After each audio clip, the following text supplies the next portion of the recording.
Hey, and welcome to a podcast where we keep it real, raw, and unapologetically honest. This is not your typical talk show. We're talking real life, fatherhood, gun culture, military mindset, and what it actually means to protect and stay ready. Whether you're a dad, a vet, or just someone trying to move smarter in today's world, this is your space. No sugarcoating, no fake personas, just real conversations, real lessons, and real perspectives. So lock in, stay sharp, and remember, this is not your dad's pistol.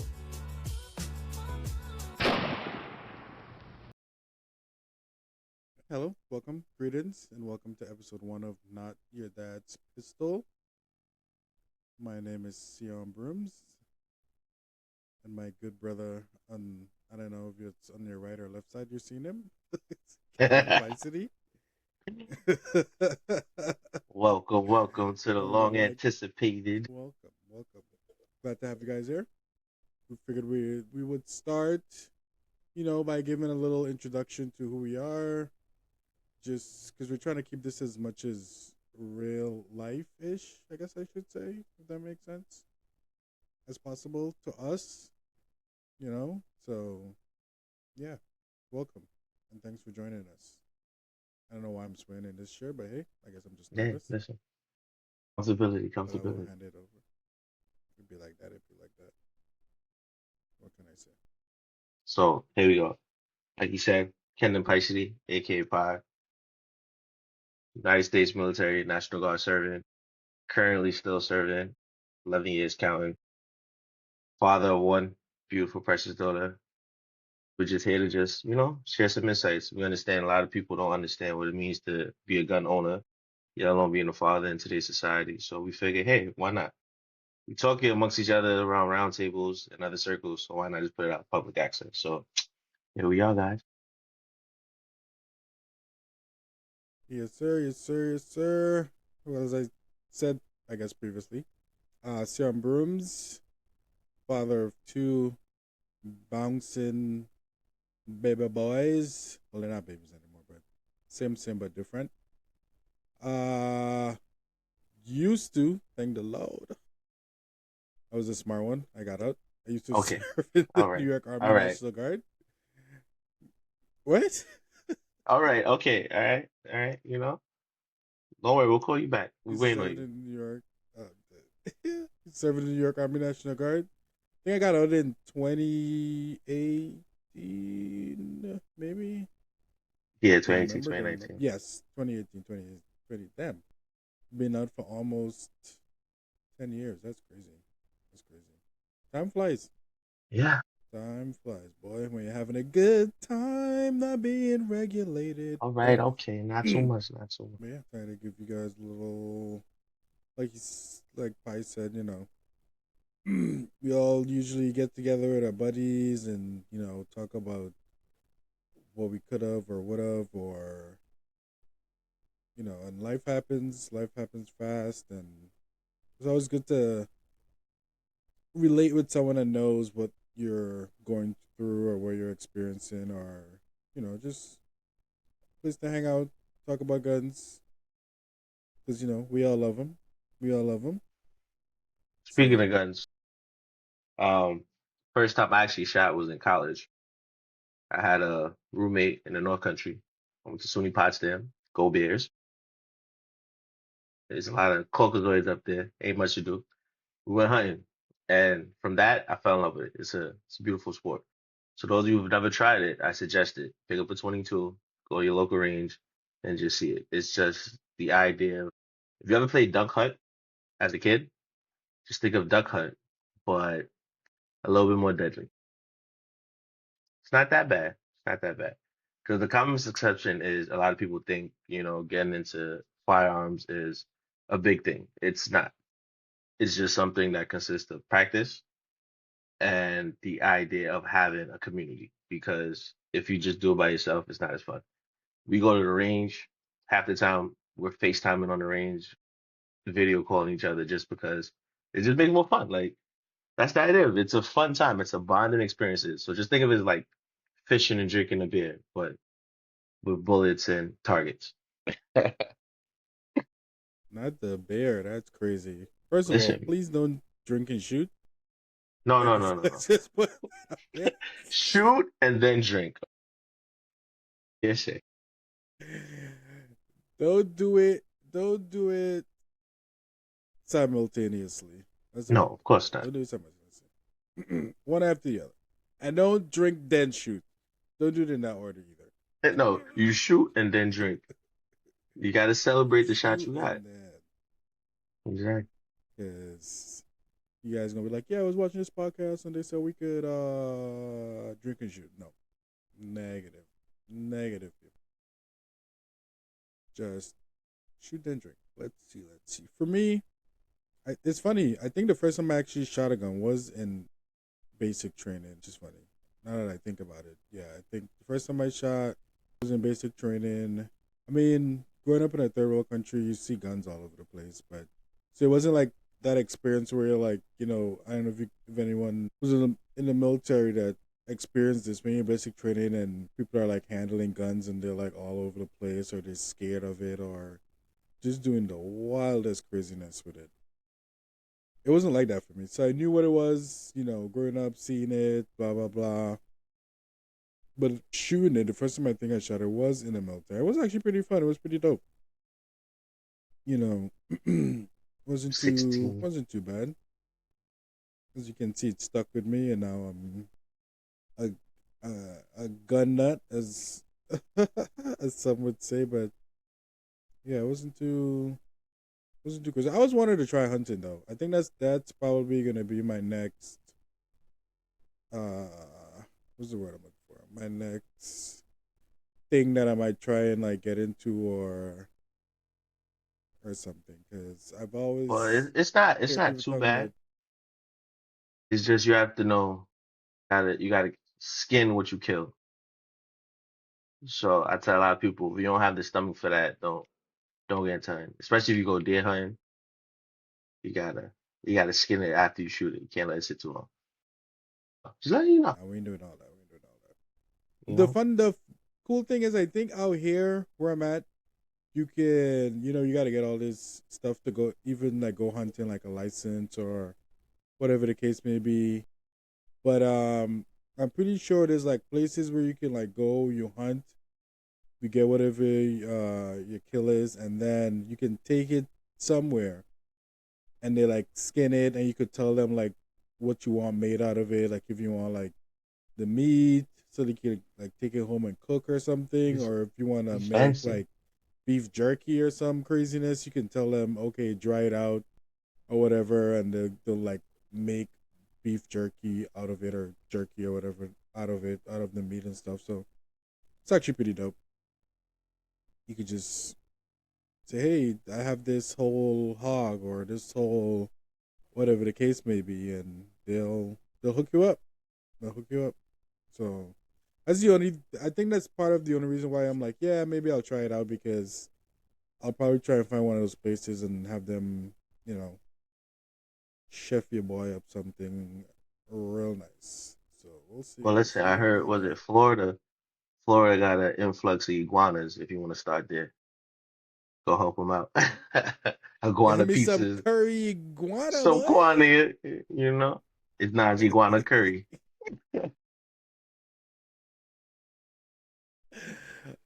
My apologies. It's iguana curry. Iguana curry. Oh We gonna yeah, staple it. We gonna put because it out for right now. you don't curry the iguana. You put the iguana in the Iguana in the curry. That's curry, iguana exactly. You curry. see, all right. About time. About time you get it. The long debate has been It's solved. iguana curry, Hmm. like chicken curry. It's chicken curry, You don't curry. You don't curry the chicken. You just make the curry, and and then then just you put add the the chicken to it. So it's chicken. another All they debate we do gonna is start. nah, because we're gonna be here all day. All day. Listen, to all the viewers out there, comment, let me know if it's chicken curry or curry chicken. And we gonna go from that for Don't the next even one. start that comment nowhere. We gonna turn the comments off. We gotta get the people something because ain't nobody got time for this debate. Long overdue. Nah, nah, nah. That debate is as old as time itself. It's never going to I change. wonder. I Never going to change. wonder. Saying that, I wonder if at the Last Supper that's what they were arguing about at the table. So only one man went against the grain. Okay, makes sense. That's why he ain't getting no bread. At the The Last Dapper. Supper, they over here battling what it is, if it's curry chicken or chicken Oh, curry. God. The That would be shenanigans. hilarious to find out. I Can't think believe so. South Park might do an episode on it. We'll have to call them and see what they call. What was your it. first purchase? Firearms. I think, funny enough, my first purchase was, I don't even remember. It's funny because it was a Taurus. There we go, a Taurus G2, I believe. Mm. Taurus G2, and I bought it from. It wasn't even from a store actually. It was from a friend of mine. He had it. He was trying to get rid of it, and I was like, whatever. He sold it to me for like 250 or something around that. I was like, yeah, sure, why not? Then I copped it. It's not too bad. It's not something I would use. Now that I'm, you know, have been Further carrying along, yeah. for a good while now. It's not something I would use on a daily. I don't even know when last I used it, to be honest. But it's just a nice little gun you take to the range. You know, you could show off it for your friends. Be like, hey, you want to try and shoot this gun type of thing. So yeah, mine was the Taurus G2. Was too shabby. Was too shabby. Okay, Which would you okay. get, my boy? So I started the other way actually. In New York, it's easier to get shotgun rifle license. So I got that first before I actually got the pistol. So my first was a Hatfield 12 gauge pump action. Everybody say that's a very horrible shotgun to get, but for $350, who can go wrong? Just and have fun with it. You know, it makes the big boom, home defense. But pistol wise, I had a CZ, CZ P10C. That was kind of the let's not get a Glock, but get a Glock alternative. I was one of those people because for work, I'm just using Glock, SIGs all the time. So it's like, why get it at work and get it home? So CZ was the perfect alternative. And then it's the aftermarket is beautiful, beautiful. If you check out our page, you're gonna start seeing some of our pistols we're posting here and there. Mine's will be the over exaggerated golden CZP10. You know what Gold member said, Gold star, baby. my favorite color is gold. But yeah, it's not. It's dope. But the thing about it is, I had a lot of hesitant buying that pistol first because I wasn't sure if it was going to be like a full size to just go to range or get a compact to carry with every day. Because being in New York City is like hectic if you don't want to carry every day. We're in a different change of time, different pace. You know, we've come a long way. Come a long way. That's a fact. That's a fact. I sure have come a long way because now I use a Glock 19, baby. Let's go. Actually, two Glock 19s. So like, I like the whole twin aspect. You know, can't get one without the other.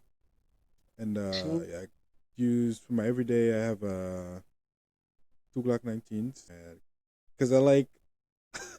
I'm like, okay, cool. If I get in a sticky situation and they take the one from me, at least I got a backup. So He if said, they take my plan A, I still I got a got the plan plan B.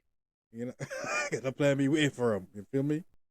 But man, I like shooting the Glock, so it's pretty cool, pretty nice. I'm trying to not transition, but I'm trying to up my repertoire. So I think I'm gonna start trying to venture out, get me some SIGs for me, Mm. and like the P320, P365, I think. I have a friend that she has both of those, and they actually shoot pretty cool. So, or if you guys looking to just go to the range and have fun, get a nice little 22. Oh yeah, definitely. Can't go wrong with a little plinking. 22s are, Amazing. and Cheap, it's cheap funny. ammo. Cheap ammo. It Definitely is a cheap, plus. and you get a insane amount. And it's funny, even though it's a 22, it's very, very dangerous because the bullet is so small. Like when it enters you, it doesn't always exit. So that thing will be just bouncing around in somebody's body.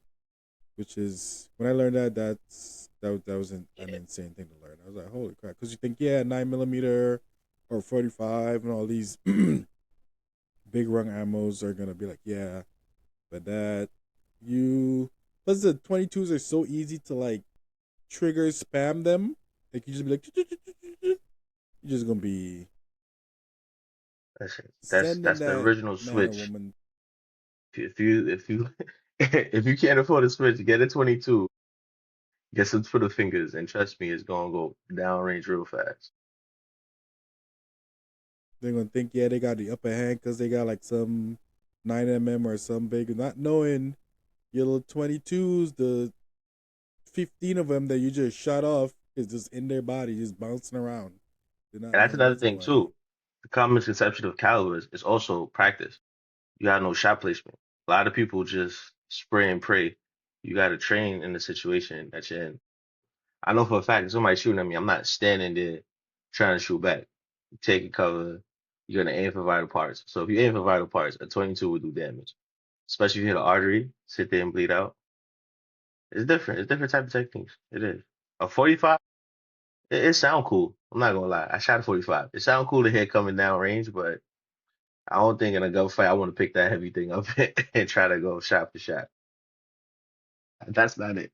That's not it for me. Hey, yeah, you gotta know your fun guns where you go to the range, or you got a friend somewhere in West Bubble and they got a backyard that they go shooting and you can shoot dynamite and blow things up and have fun. And then you gotta know what, yeah, like this, I'm thinking this for me because this is gonna save my life or save my family's life or at least protect them so they can get away or something. You know what I mean? Because you don't want nothing that's gonna impede your ability to protect the people next to you or whatever the case may be. You gotta keep them shots on point because you don't want to be going through something, you shoot in and then a bullet goes through somebody and hits some random behind them. Then that's another issue. So Yep. just The gotta fundamental just gotta rules of know, owning a weapon. which we will get into Oh, in one of these definitely. episodes. Don't worry about One it. of them. Don't worry about it. Definitely. When we hit the This range is just days. uh this is just a little intro to get to know the gang. You feel me? And but yeah. How important it is to have, I want to say, the ability to have access to a weapon rather than not. And just before I answer that, I guess I want to make a point to say that also these questions are also questions you guys can answer, and we know we'll probably discuss it on one of the episodes, or like we'll try and do like or like yeah, you guys can answer the questions in the comments or something, and we'll read them, and then so we can get your guys' perspective, and then we'll give our perspective on like what you're saying or whatever, and yeah, kind of build like a a conversation. 'Cause this is what we're trying to spark that conversation of gun ownership. And the thing about it Um, is too, you don't need to be a dad and you don't need to be a gun owner to be, one of our followers. You just need to be someone that's willing to understand that conversation and have an intro to it. Because I wasn't always a dad. I owned a gun. And I became a dad to have a gun. A lot of people are vice versa. Some people are not even dads at all, but they follow us because they like the way we talk shit and shoot guns. So please, if you have any comments or questions along those lines, or even anything of society and natures that we're going in, by all means, drop comments, drop links, and we'd love to hear from you. I guess. Wait, what was the question again? Uh, The importance of having a firearm rather than not, based off accessibility. mm, that's a funny topic or question, I should say, even in today's society, because there's a lot of talk about, oh, take away the guns and all this stuff. But I mean, I guess I'm a firm believer in guns don't kill people, people kill people. Because if my gun was literally right next to me and somebody was standing in front of it, there's no way on this green earth it's going to go off unless I pick it up and shoot it. So, I think gun accessibility is very important. And when I say that, I mean in terms of it being regulated. Because obviously, yeah, you could have access to it, but I don't mean just because you have access to it, that means you need it or you should have access to it. Because some people out here be wilding. I think, yeah, accessibility should be a common thing. The conversation should be brought up. And what else? Definitely should be something that should be spoken on, even if it's in terms of like, because I have an LTC, so even if it's in terms of making part of the LTC process, having like a psych eval or something, or Mhm. like when you go to renew your LTC, you have like a psych eval to see how you've been progressing, or every 6 months you have it, you get a psych eval or something of the sort, because life comes at us at 100 miles an hour.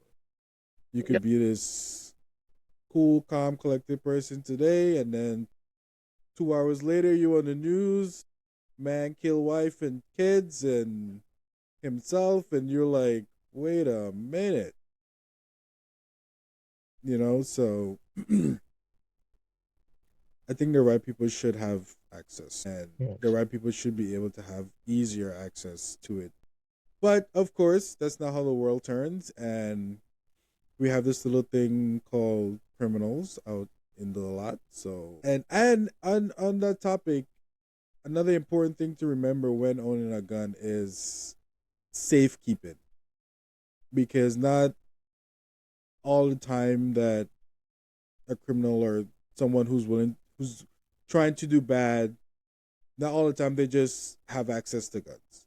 They might come try to steal yours if you're like have it just sitting around out somewhere, So having keep safe in those things, because they can take a life, and just being mindful of that goes very, very, very, very. So, but yeah, good. Nah, that makes sense. So New York accessibility is a little bit tedious in a sense because now they have the 16-hour class, actual live firing, and then you go through the extensive background check. So I know that was a deterrent for a lot of people, but it's slowly becoming a Yeah, rise. that's perfect. It's perfect. You said that too. That was a deterrent for a lot of people, Yeah, which is exactly what I was saying. Like, if the stipulations are very harsh but not impossible, then obviously the right people are gonna get it, and then everyone else definitely. is just gonna fall by the wayside. Because I took that class and yeah, it was it was a deterrent to sit there for all that amount of time. It was crazy. It's basically a 3-day class. You sit there 2 sessions, depending on how the instructor goes of in class portions. Then you go to the range and actually shoot. So if you know how to shoot, it's a breeze. If not, you learn the fundamentals, and that's a lot of people don't do. Like owning this firearm is like anything else, like a piece of technology, right? When you get a brand new iPhone. You're on YouTube trying to see how to download new features.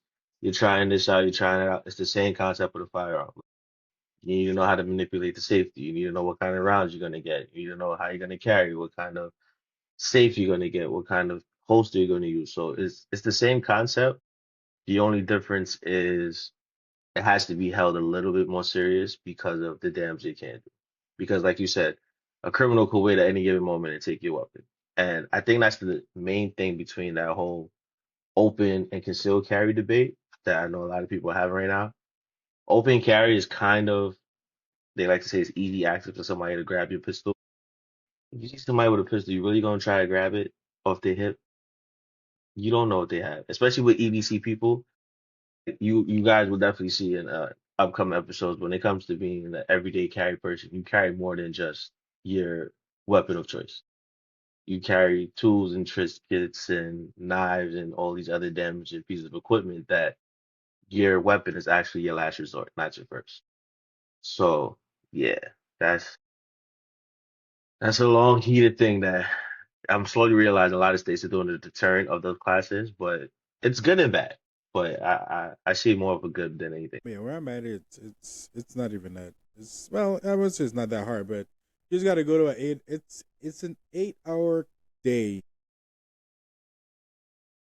so it's an 8 hour day. You got 4 hours of like class material, and they go over the laws and all this stuff, and then that's the first 4 hours, and then the second 4 hours is you go to the range, and you gotta get a certain score. It's kind of like in the for the military people, to Yeah, pass your range, you gotta get like a certain amount of points. I think it's what like out of 40, and then if I you're was out like of this 50. out of 40, it's now out of 50. I was out of, well, the one I did was out of 50. You gotta hit send the mass because you get it from different distances. So 7, Yeah, 10 yard, 5 yard. So that's what it was. But it's out of 50 total. yeah, it's the As same long as you thing. hit within the silhouette, because they give you the old school bowling ball pin. So as long as you hit within the bowling ball pin, you pass. That's nothing crazy.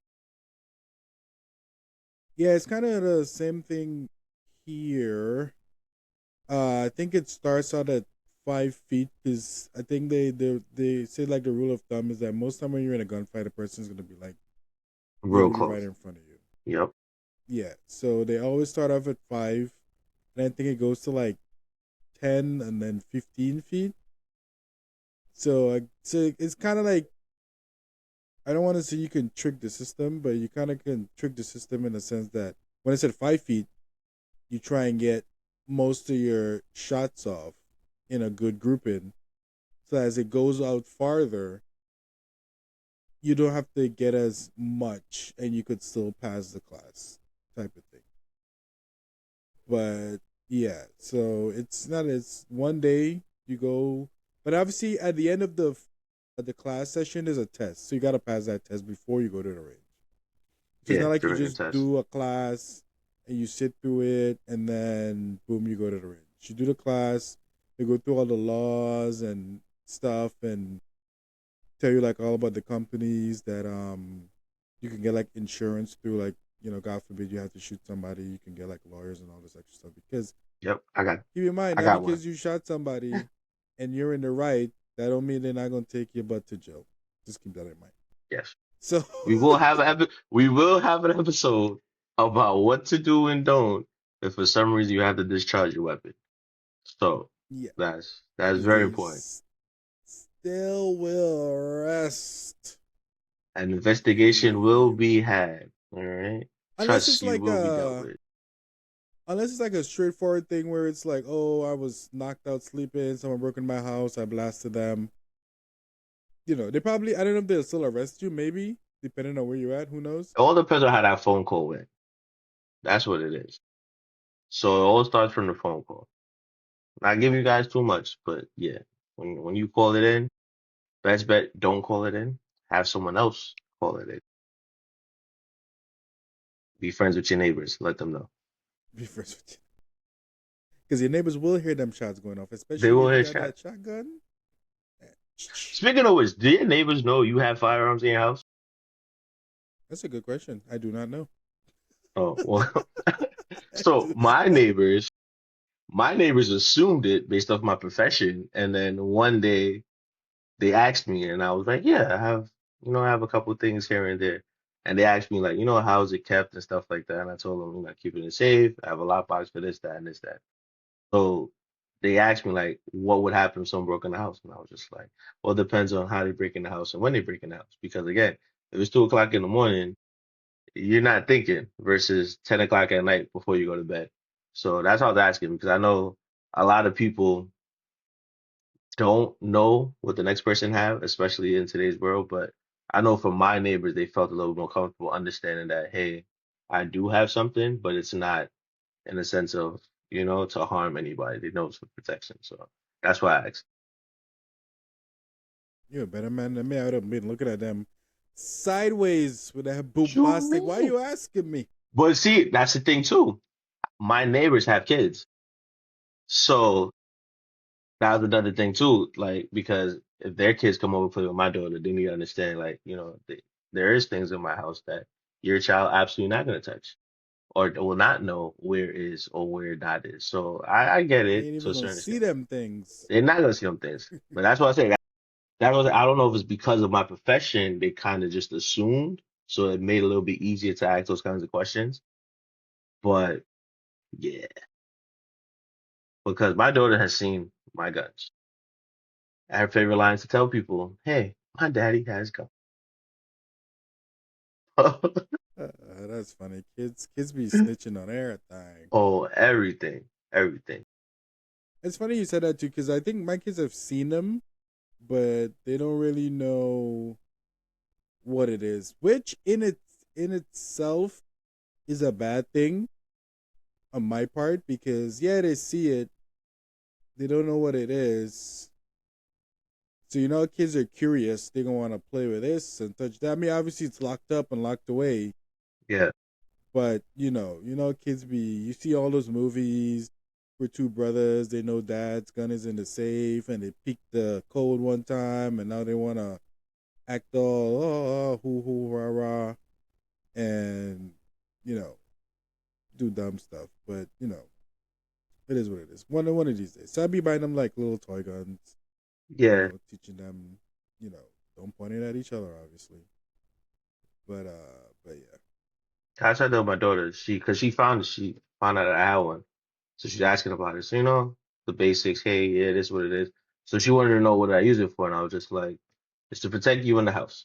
To kill So, people. I'm just kidding. well, yeah, but you can't tell a kid that. Like, you're not gonna take that running. So, so her idea is daddy has a gun to protect me and anyone in the house. And I'm like, cool, run with that option. And we went in the gun store, and I went to pick up when I bought my revolver. She was with me, and they had, the Red Ryder BB guns, the old school BB guns. They had a pink Yeah. one.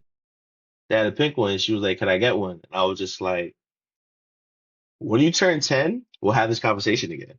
Because the only reason why I said that is because, granted, my daughter, she's pretty advanced for her age, but you don't want to get kids consumed in something that they may not want to be fully absorbed in. Especially with this, if you start at a young age, it becomes an addictive thing. Like, it's like owning an iPad. It gets very addicting. So I don't want her to be like, this is what she has to do. But she sees it. She knows there's it. We have Nerf guns in the house. I bought her, the old school sniper Nerf gun. We set up targets, lay down Ooh. shots. And I think it's because, you know, Bowman. me and majority of her uncles are in the military. So I think she's used to understand that concept. That's why she feels more comfortable doing it rather than like a random kid that's like, all right, why is there a gun in my house? So I think a lot of it all depends on the kind of family you have when it comes to it. But my daughter will never touch it. She'll never touch a knife. She'll never touch any of my multi tools. So she knows what they are and she just looks at it. And that's how it stays. So hopefully it stays that way because Hopefully. Yeah, these listen, kids, they be curious. I'm gonna Yeah, have yeah. baby Rambo over here going crazy. I'm My kids sorry, can't Ray. see something and not Not touch it. touch that. And especially Jeez. if you tell them not to, that Oh. means to touch it.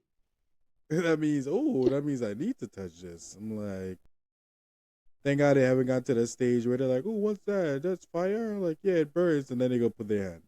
Yep. Like, That's bro, another I thing already too. told you it burns. The safes you guys get when you have children in the house is very important because those key those key safes are great for quick access, but they're easy to get into. If a kid sees you doing it, get into it. The keypad with the numbers, These kids are smart. These kids are smart. They remember numbers, combinations.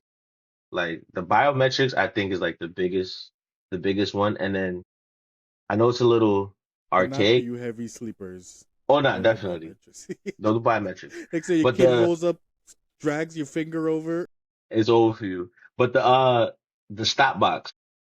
I've been seeing the stop box Ooh, I lately. have been looking into that too. Yeah, So yeah, I know yeah. it's a little archaic because it's like just simple mechanics, but it works. Like I've seen a lot of testing of it. I've watched a lot of reviews on it, and it's the pressure that you need to put on it.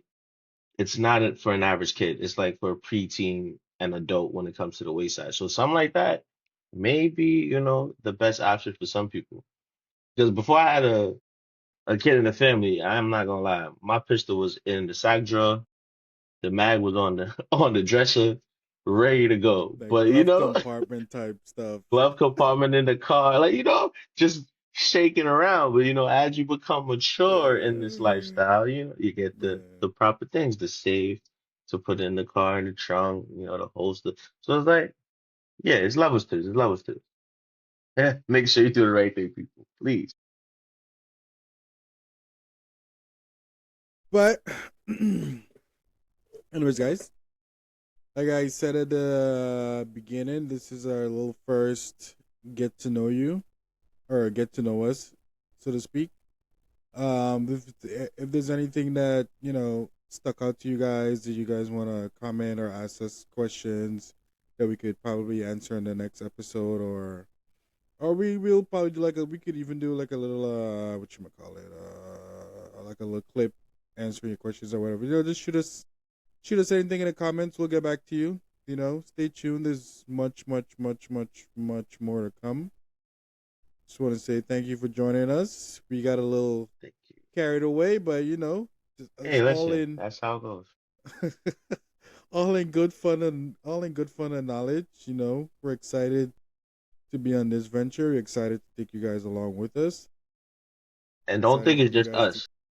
Don't think it's just us. There's a lot of people on the team. There's a lot of people we partner up with to make this an ongoing thing. It's been possibility. possibilities are endless. We have instructors. I have NRA class people, range owners, military personnel, dads, everyone from every walk of life will be somewhere around here. And even you, if you want to be a part of an episode or something, shoot us an email or comment, whatever.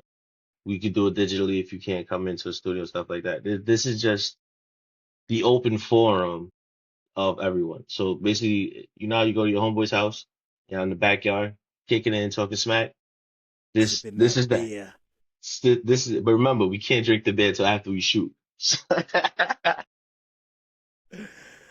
Shoot them bear people, not bear then shoot. Copy.